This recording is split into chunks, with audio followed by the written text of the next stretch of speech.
The story begins as Suho Kim, accompanied by Javier and 4 small dragons, arrives at some fields. They place their flag there, and the dragons become thrilled upon witnessing this. Suho Kim believes his name to be Suho Kim, but in this realm, his name is Lloyd Frontera. This is the tale of how this average civil engineering student places his shovel on the ground, employs his powers, upgrades the fields, and constructs city structures. He believes that he has turned an entire world upside down and calls Javier, who obediently responds with "Yes, master." Filled with excitement, he exclaims this is all money. Javier inquires if he has finally lost it.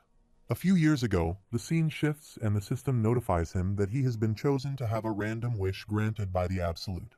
It congratulates him, claps, and informs him that he is now a character in Knight of Blood and Iron. As he lies on the ground receiving these notifications, he contemplates the meaning of the Knight of Blood and Iron and recalls the book he read the previous night.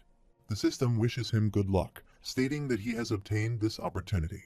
Pondering what wish he made and why he received this stroke of good luck, he realizes he hasn't even had anything to drink. He questions if this is one of those web novels where he has possessed someone from a different world and wonders if he is now in a different world. Considering this, he wonders why he is waking up face down on a dirt road. Attempting to get up while shivering, he remarks it's freezing. He also questions what's wrong with his lips.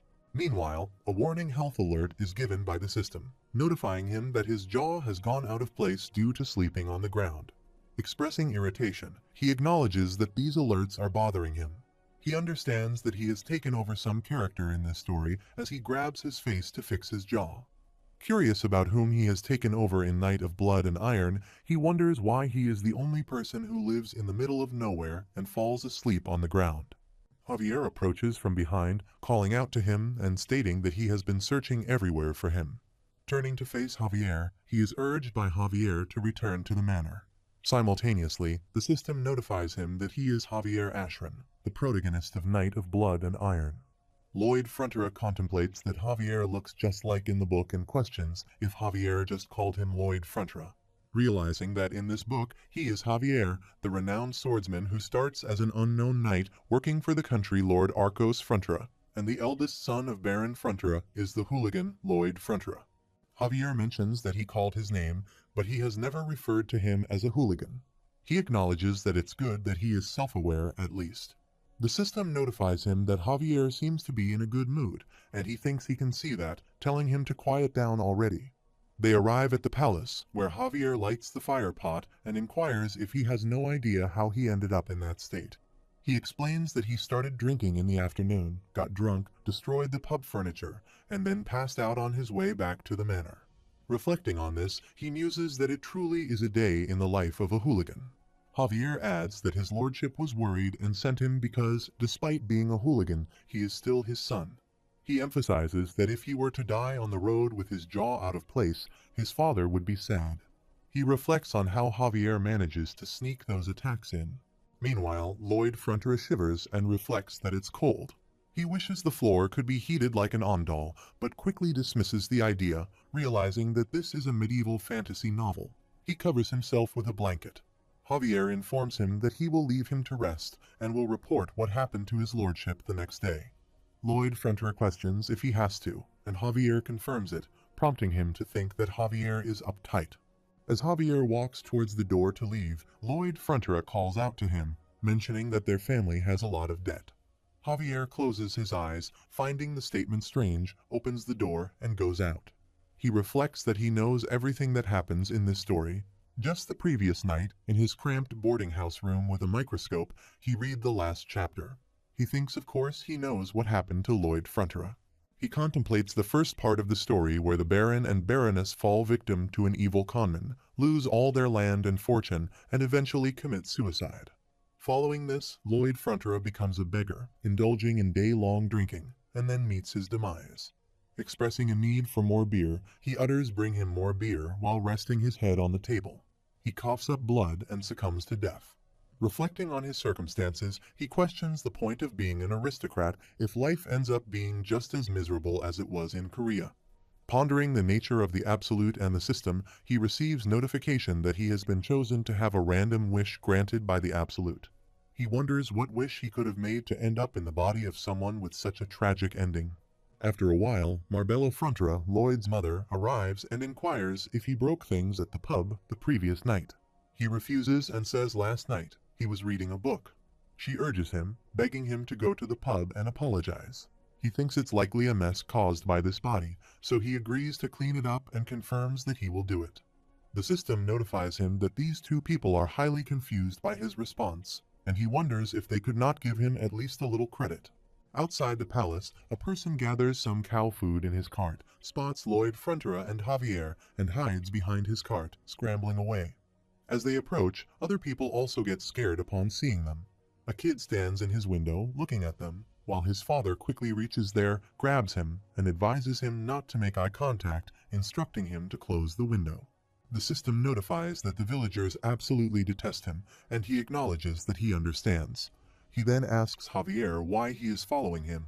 Javier responds that his lordship ordered him to escort him to prevent a recurrence of what happened yesterday. Lloyd Frontura inquires about the meaning of escort for him, to which Javier replies that it's hardly for him. It's for the villagers, as he is protecting them on his behalf. Lloyd Frontura comments that Javier is like a gangster and considers that the first thing he needs to do is get rid of the scumbag image he has. This way, he can at least secure some food when he becomes a beggar. He contemplates whether he can sort out his family's debt before that happens and imagines living peacefully as the heir to a country baron, enjoying a sweet and comfortable life to a ripe old age. He contemplates whether there is no cheat code or skill he can use while examining the status screen. He observes that indeed there is a skill. The system then notifies him about his skills. One is Human Scum, a passive skill causing others to furrow their brows, and another is Rowdy Drunkard, which turns him into an absolute nuisance when activated. Waving his hand in anger, Javier asks where he is going. Lloyd Frontura realizes and questions why Javier is asking. Javier points out that the pub is over there and reminds him of his promise to apologize. He denies lying and explains that he was just thinking about something. Javier asks what's wrong, Lloyd Frontura reassures him, and they proceed to enter the pub. Lloyd Frontura opens the door and politely says excuse him. He notices that something has seemed off since last night, feeling as if he is a completely different person. As he looks inside, he observes that everything is broken. He then takes a seat at a table and apologizes, acknowledging that everything that happened the previous night was his fault. The system notifies that the pub owner has assumed an extremely high alert position. Shivering, the pub owner implores Master Lloyd, begging him not to do this. Lloyd Frontura, confused by the sudden politeness of this scumbag, becomes even more terrified. Trying to maintain a level of rudeness, he says, well, he guesses he's sorry. The system notes that his apology doesn't seem very genuine and wonders what he is supposed to do. The pub owner reassures him that it's fine, and they both leave. As they walk, Lloyd Frontura observes that even with his apology, the pub owner doesn't seem all that happy. Javier explains that it's to be expected, as everything was destroyed the previous day. Furniture and decorations were purchased with the pub owner's hard-earned money, and he likely won't be satisfied until he is compensated. He contemplates the challenge of compensating the pub owners when they are burdened with so much debt. He wonders if it's difficult to earn favor with the villagers and realizes that unless they repay the debt, nothing is going to change. Javier adds that not only that, but the pub owner's mother is unwell after the late winter cold, and when combined with his misconduct, he can imagine how tough things must be for him. Considering the chilly atmosphere inside the pub, Lloyd Frontura notes that a single fireplace isn't enough to heat the entire building. He reflects that the elderly can't endure such cold for long unless they have an ondal floor. Looking at a flickering bulb, he suddenly grasps an idea. It's as if a light bulb went off in his head. He visualizes and constructs a building structure, realizing that there are no ondal floors in this world. If he builds them here, they would undoubtedly sell. He contemplates that the hooligan Lloyd Frontura could never dream of these capabilities, but the real him, Suho Kim, envisioned such things during his time in school, particularly when majoring in civil engineering. Recollecting his experience as a military engineer in the army, he recalls constructing a house independently and working day and night at construction sites. Feeling confident about his skills, he believes that with this knowledge, he can settle all of the Baron's debts, clenching his hand in determination. He suggests returning to the pub, asking why, and answering that it's to get his first order. The system notifies that his true journey has begun, and the RP system has been activated, with RP meaning relationship points. Another notification indicates that he can earn RP by improving relationships with key characters, and currently he has 0 RP. Lloyd Frontera contemplates the concept of RP, wondering if it's similar to experience points. He realizes there's nothing indicating how he can use them to improve relationships with key characters.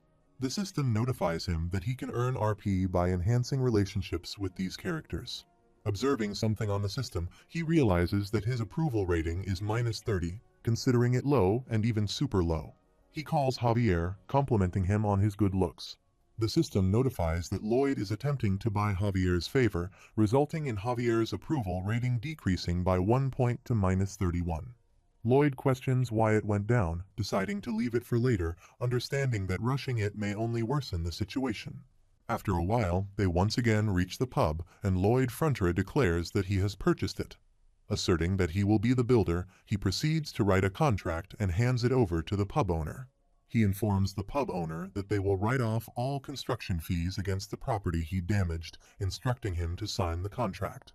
The system notifies him that the pub owner is looking at him suspiciously, recognizing the lack of trust in him. The system further notifies that the pub owner uses the skill stone wall heart. Lloyd Frontera acknowledges that his big plan can't fail from the start and reluctantly decides to use his hooligan image. He urges the pub owner, saying, "Come on, they're going to see each other a lot from now on. Let's trust each other." He believes it worked as he observes the pub owner signing the contract. The system, however, notifies him that he is considered absolute garbage, leaving him contemplating what he could have done. Despite this, he feels satisfied, thinking he got his first order. He folds the document and places it in his coat pocket, catching Javier's gaze. He expresses confidence that he has made the right choice and assures that he won't let him down, smiling as they both exit the pub. Considering the upcoming construction, he feels it's going to be pretty cozy, allowing him not to be too precious with his measurements, all while holding a shovel. Javier calls out to him, and he asks what he wants to say. Javier reveals that he threatened the pub owner to sign the contract and questions if he is coming up with new ways to cause trouble. Looking at Javier, he asserts that he's not as reasonable as he seems and inquires if Javier has ever heard of cognitive distortion. Javier asks about cognitive distortion, and he explains that it's when one believes someone will act a certain way because of their past actions, a distortion caused by prejudice and negative thinking clinging to the brain. Javier argues that it's not prejudice, but is based on experience and statistics. He responds, questioning if experience and statistics are not all derived from the past, and wonders if he was always this smooth of a talker. Determined, he states that he will make them smile, referring to the pub owner and his mother, and tries to dig the ground with his shovel. He believes that their smiles will be the foundation of his money-making. As he envisions the process of scooping out the dirt, moving it, and packing it, he plans to use timber from the warehouse at the Baron's residence for a traditional timber frame. He intends to complete the walls using the clay he dug up from the river, constructing a small house. Exhausted, he lies down on the ground, feeling the fatigue in his weakened body. Javier remarks that it didn't take long, only 3 cuts. Lloyd Frontera becomes shocked and corrects him, stating that it took a week. He contemplates the fact that he is indeed building something and questions if he is genuinely planning to honor his contract with the pub owner.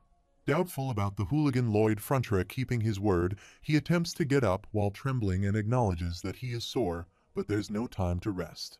Holding an axe, he endeavors to cut a log into 2 pieces. Javier steps forward, grabbing his hand to assist him in cutting the log. Taking the axe from his hand, Javier inquires about what he needs him to do. Lloyd Frontera replies that he needs thin, little pieces of wood, each about 2 hands' length tall, 1 hand's length wide, and 1 finger thick, demonstrating the size of his hands. Javier takes the log, throws it in the air, cuts it into pieces, and slices it to meet his specifications. Surprised and appreciative of Javier's skill, Lloyd Frontera thinks that this is truly someone about to become a master swordsman who needs modern equipment. He approaches Javier, placing his hand on Javier's shoulder, and suggests that when he's done, he should help him with the digging. Meanwhile, Javier reflects that instead of receiving thanks, he is given more work to do. He believes that this man truly is hopeless, and the system notifies him that Javier regrets his decision. Lloyd Frontera asks if Javier is helping out of curiosity and questions how he will manage to con people, stating that he genuinely wants to see what happens. Lloyd Frontera asserts that they need to finish the work faster, and the way to do that is by actually doing it. Observing Lloyd Frontera, Javier acknowledges that he has changed significantly in just a few days. However, his past makes him utterly impossible to trust. Javier thinks that the only option is to hurry up the process, and they both start digging on the grounds, sweating a lot. After some time, they emerge and Lloyd Frontera becomes excited, declaring that the construction is complete. He carves some symbols onto a piece of wood and Javier examines them, asking if those are letters. Lloyd Frontera confirms that they are, explaining that it's his brand's logo. Javier then questions what a logo is, and Lloyd Frontera responds that it's a thing, suggesting they go find out. He ponders what kind of con he has devised for the pub owner. After lighting a fire in the fire pot, the pub owner's mother lies down on the floor, expressing delight and relaxation, claiming it's lovely. The pub owner is surprised and asks how it can be so good. Lloyd Frontera believes that this must be astounding to the people of this world and attributes it to the powers of the Ondal floor, describing it as magical. The pub owner's mother creates a magical circle under her on the ground, and the pub owner expresses gratitude, mentioning that it has been a long time since he has seen his mother smile like this. Javier observes that the pub owner and his mother smiled just as Lloyd Frontera said they would. He contemplates the change in his speech and manners, realizing that now he works hard and keeps his promises to the people of the land. He questions if he really did this to make those people smile, considering that Lloyd Frontera would never do such a thing. Despite his disbelief, those two people are currently happy. The system notifies him that his approval rating by Javier has increased by 2 points, bringing it to -29, and he earned 36 RP for slightly improving his relationship with a key character. Smiling, he looks at the status screen and acknowledges that he knows what he's thinking. He comments, "Wow, this guy isn't total garbage after all," and says he thinks he is. He firmly denies it, stating that he is not total garbage. Meanwhile, Lloyd Frontera thinks that regardless, they have broken ground now, and even though the cost of the timber resulted in a total loss, that's not important. He considers that this house is merely his model house intended for show. A few days later, people arrive to inspect the house and offer him a contract to build a similar one for them. One person expresses amazement, thinking they were going to melt, and another inquires about the cost. Lloyd Frontera responds that it's amazing and warm, suggesting they probably want a room like this at home too, tapping his hand on the table. He explains that Style A is an annex in the yard, and Style B involves remodeling their current home. Lloyd offers a 10% discount on the construction cost if they order both styles.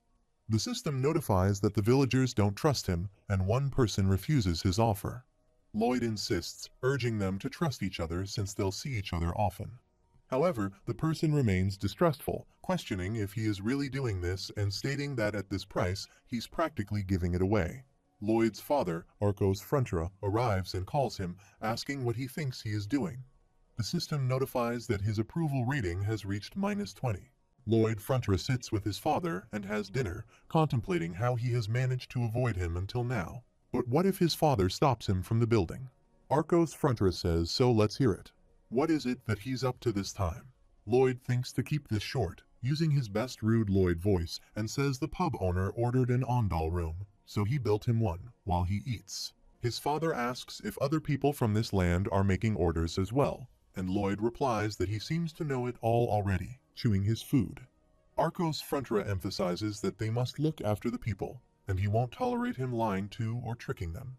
Lloyd reassures him that he isn't planning to, so his father shouldn't worry.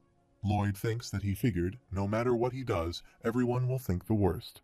He decides that if they're finished with dinner, he will take his leave and get up from his seat. Meanwhile, he contemplates run, get out of here. His father asks if this is all because of their family's situation and points out that he has eyes and ears, so he must know what is going on. He reassures him not to worry, stating that he can get them out of this trouble soon, so he shouldn't get too involved. Reflecting on those words, Lloyd Frontera recalls that a bearded person once told him it'll all be fine, so don't worry. The person suggested that it's nothing, just keep his head down and study hard. Lloyd thought everything would be okay at that time, and now declares the person a liar. He expresses that he knows it's not okay and he won't be miserable again because of money. He implores his father not to give up because he won't either, walking out. Reflecting on that time a few years ago, he wishes he had said those words to his father then. In the present, he assesses their current situation, noting they have 32 Style A orders and 57 Style B orders. He mentions that he has received half of the money for construction. Meanwhile, moneylender Meatloaf and moneylender Shiloh arrive, and he observes them, pondering their arrival. He, being the son of the Lord, is surprised that they don't stop to greet him. He wonders if those two are the moneylenders as they go inside. Shiloh addresses Baron Arcos Frontra, asking how much longer he is going to put this off while sitting at the table. Meatloaf adds that 5 days have passed since the agreed-upon date, and if he continues to procrastinate, they will have no choice but to take action. Shiloh questions if the cat has got his tongue, suggesting that he could sell some items in this place to get some money. Lloyd Frontra secretly listens to their conversation, thinking it's perfect timing and they're here just in time. The system notifies that his current RP is 36. Reflecting on gaining some RP after raising Javier's approval rating, he ponders how to use it. That is the question. The system informs him that he can invest RP in gaining abilities, and he remarks, wow, so this pop-up punk actually knows how to explain things. The system advises him to forget it, and he apologizes, promising to stop and asking for forgiveness. The system displays a slow download, while a magical circle appears under his feet, revealing the skills detected. Soil mechanics, hydraulics, structural mechanics, water supply and sewage theory, steel structure design, concrete design, and advanced design programming. The system notes that he knows more than he looks, and he asks if he really needs to say that, highlighting that he has a scholarship. The system notifies him that the skills available are based on existing knowledge, with 15 points needed for basic surveying RP and 20 points needed for basic design RP. He thinks he can't tell what those are based on just this information and decides to click and see. He clicks on Basic Design, activating the skill named Basic Surveying. Meanwhile, he opens his room window and exclaims what this is. His eyes shine as he observes a beautiful city structure outside the window. He wonders if this is for real. Realizing that he doesn't need a GPS surveyor, he can see it all with his own eyes. Utilizing the basic design skill, he creates a design in the air and modifies it with his hand. Reflecting on the past, he acknowledges that before this, he worked hard, scribbling down plans for the channels. He believes things will definitely be a lot easier going forward, but he questions whether Javier alone will be enough to cover all the construction. Considering the possibility of summoning heavy machinery with his knowledge, he notices an escalator. The system notifies him that if he wants a summon, there is something, leaving him surprised and prompting him to ask what this means. The system notifies him about a random summon game and prompts him to spend RP to choose a summon with unique personalities and a wide range of skills. He enters the game to acquire his loyal summon partner. Reflecting on this, he wonders if it's some kind of advertisement for a premium game. The system then notifies him that the random summon game has started, and one turn requires 50 RP. Contemplating the potential usefulness of a summon, he sees some summon monsters and believes it could be as practical as heavy machinery. He acknowledges the need to obtain more RP and understands that to achieve that, he must make key characters like him. On the other side, Meatloaf places his hand on the table in anger and suggests to Baron Frontra that if he has no money, he should consider allowing him to make a suggestion. He proposes that selling the Baroness and her ladies to a very nice place could fetch a hefty sum. Arcos Frontra becomes angry, stands up, and rebukes Meatloaf for such a suggestion, emphasizing that being a lender doesn't excuse him from lacking manners. Lloyd Frontra approaches from behind, placing a hand on Meatloaf's shoulder. Startled, Meatloaf jumps away and questions Lloyd's identity. Arcos Frontra, in turn, asks why his son is present. Meatloaf refers to Lloyd as the eldest son with peculiar manners and questions why he is rudely interrupting their discussion. Lloyd Frontra dismissively says whatever, now show him his warrant. Meatloaf asks what he means, and Lloyd Frontra cites the Royal Family and Nobility Act, Article 3, Clause 6, stating that all nobles may exercise their right to protect their interests as vassals of the king. He explains that entry into the residence of a noble family without a warrant is considered trespassing, emphasizing that it's the key section. Meatloaf questions what he is talking about, and Shiloh claims he has never even heard of such a law. Lloyd Frontier challenges them, suggesting they go find out together. Lloyd Frontier calls for Javier, who arrives promptly. He then instructs Javier to cut off the trespasser's arm. Seeing Javier, both Meatloaf and Shiloh become scared. Meatloaf asks what is happening, and Shiloh questions if they are going to sue. Ignoring their protests, he insists on finding out whose side the judge will take. Javier draws his sword, intensifying their fear, and they both run away. Meatloaf expresses concern, asking if he thinks he'll get away with this, and Shiloh warns that he'll regret it. Lloyd Frontier dismisses their objections as absurd.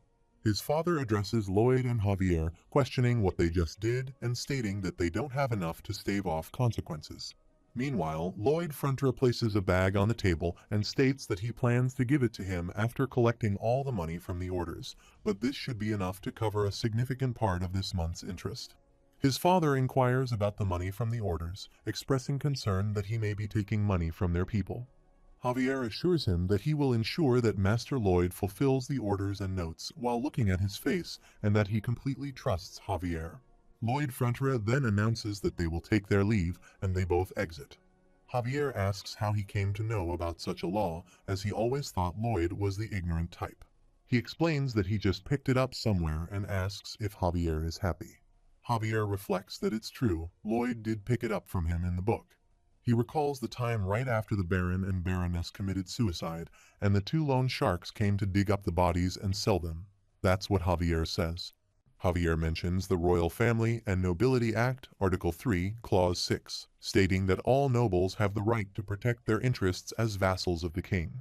After he utters these words, he envisions the consequence off with their heads, and he swiftly beheads them. He believes that if Javier were brought before a judge, he would be found not guilty.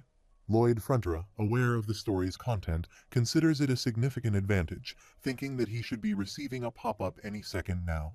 The system notifies him that Baron Frontier's approval rating has increased by 6 points, earning him 60 RP for improving his relationship with a key character, and his current RP is 61.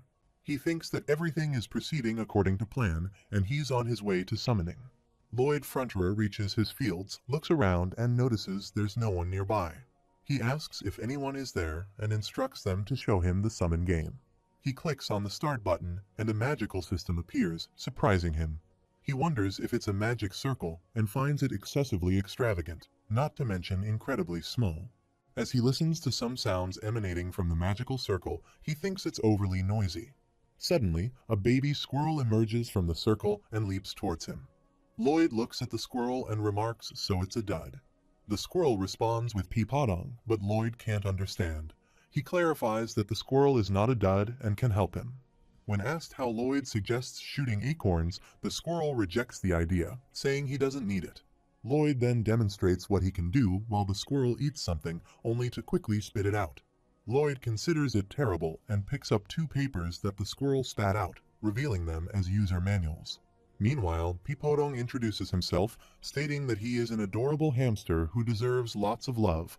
He requests to be fed one of the enclosed sunflower seeds, ensuring it's a red sunflower seed.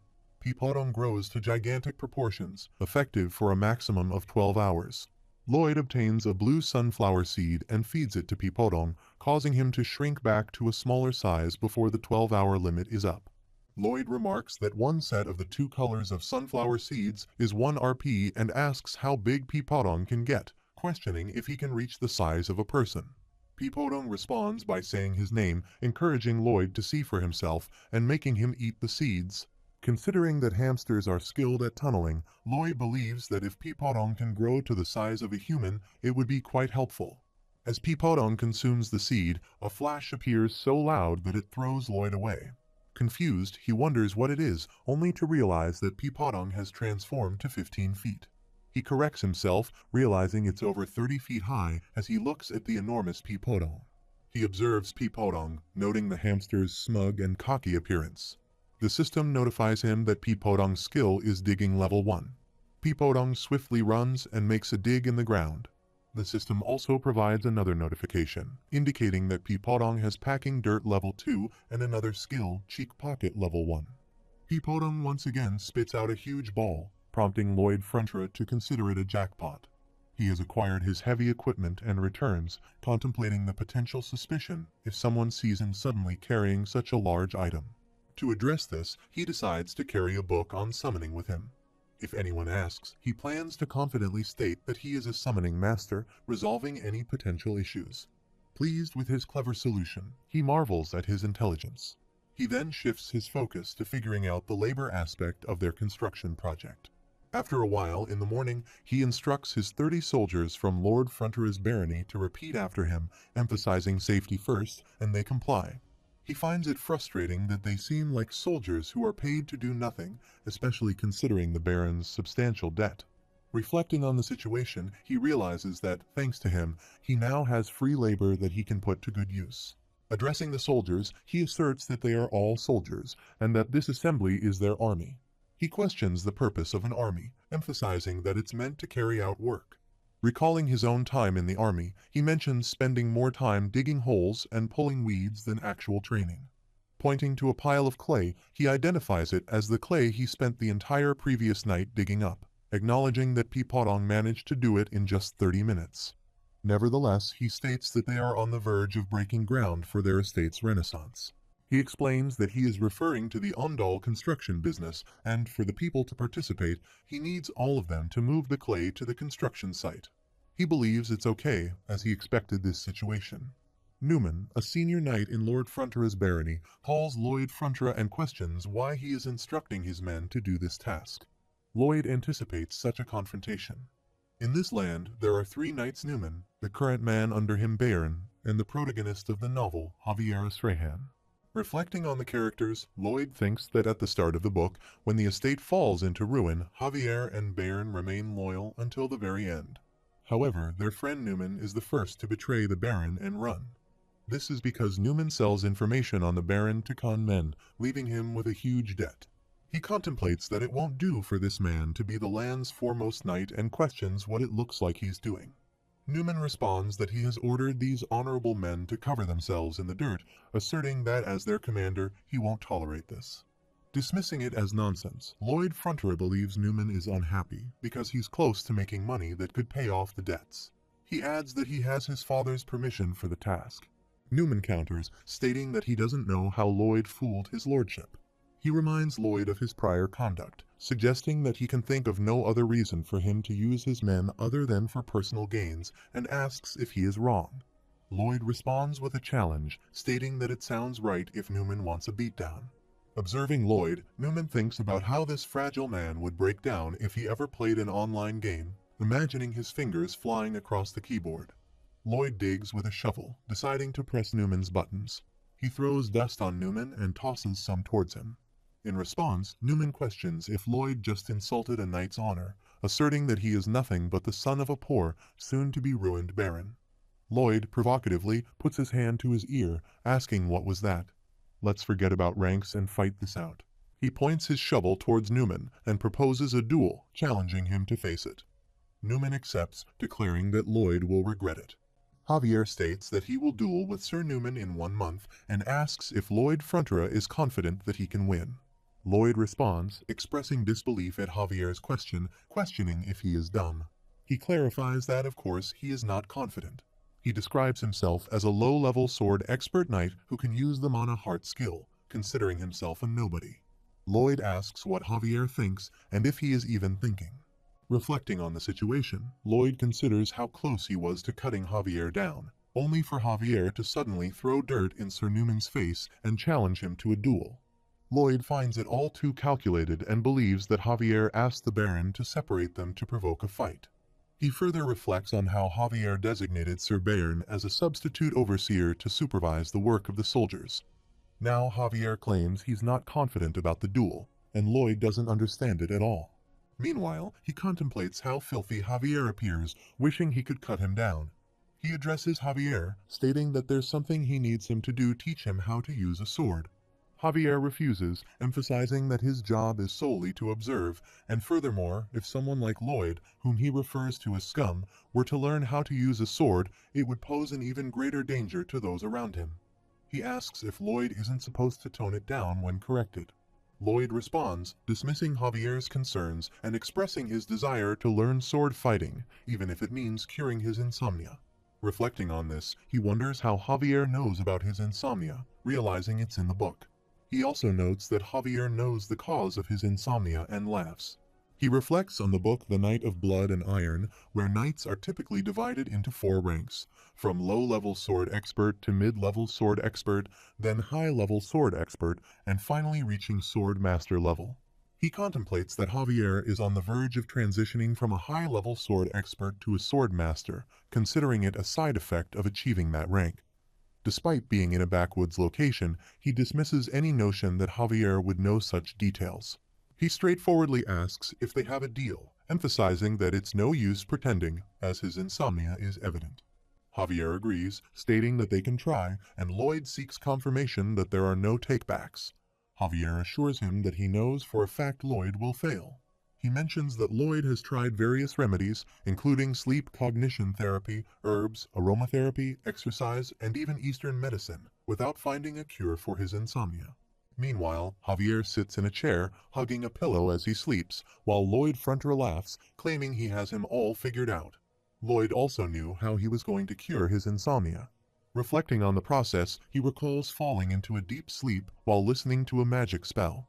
Considering this, he decided to read Javier his reinforced concrete textbook, which proved to be at least 18 times more sleep-inducing than any magic spell.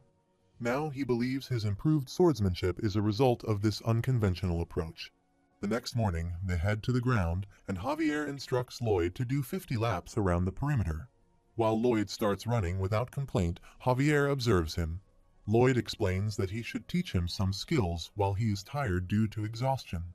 Javier expresses surprise, stating he thought Lloyd wouldn't do it. Lloyd asks if he thought he would just refuse and resumes running again.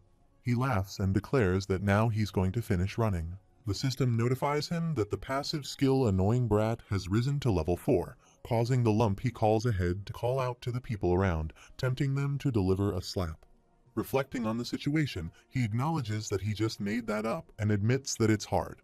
Honestly, he would be lying if he said it wasn't, but compared to when he was in Korea, this is so much better. He reflects on the absence of even a family to welcome him, waking up each day in a tiny room at a boarding house. Recalling the days spent carrying bricks up to the roof of a 4-story building and loading and unloading delivery trucks all night, he realizes it was all to prevent starvation. Despite the hardships, he held on to the hope that one day things would get better as he continued his work, carrying many bricks up to the 4th floor. He thinks hold on a little longer and it'll get better someday. He believes he's working so hard and deserves it. Just a little more effort, and he tries to move forward. Unfortunately, he falls down and his bricks also tumble. Reflecting on the pain and despair he experienced before, he considers this a minor setback. It's nighttime, and he continues running at the park. Meanwhile, Javier observes his determination and decides to teach him sword fighting techniques. The system notifies him that his approval rating with Javier has increased by 1 point, although his overall approval rating is still at -28. He earns 18 RP for improving his relationship with a key character, bringing his current RP to 29. After a while, Arcos Frontra informs Newman that he can't believe Newman's disrespect, especially considering Newman has protected their family for 5 generations. He expresses disappointment, mentioning that he thought Newman had come to his senses recently, but now realizes he was wrong. Arcos states that he sees no just cause to stop the duel. However, as Newman's heir, he advises not to be too harsh and to avoid causing serious harm. The goal is to pull the cocky hooligan, Lloyd Frontra, back to his senses. Newman complies, saying as he wishes while bowing down. In his thoughts, Newman acknowledges that duels don't always go as planned. He contemplates the possibility of cutting off Lloyd's head, killing him, and if the Baron takes issue with that, he plans to kill the Baron and Baroness too. Newman intends to disguise it as a suicide. He envisions leaving the tiny village and relocating to a larger place.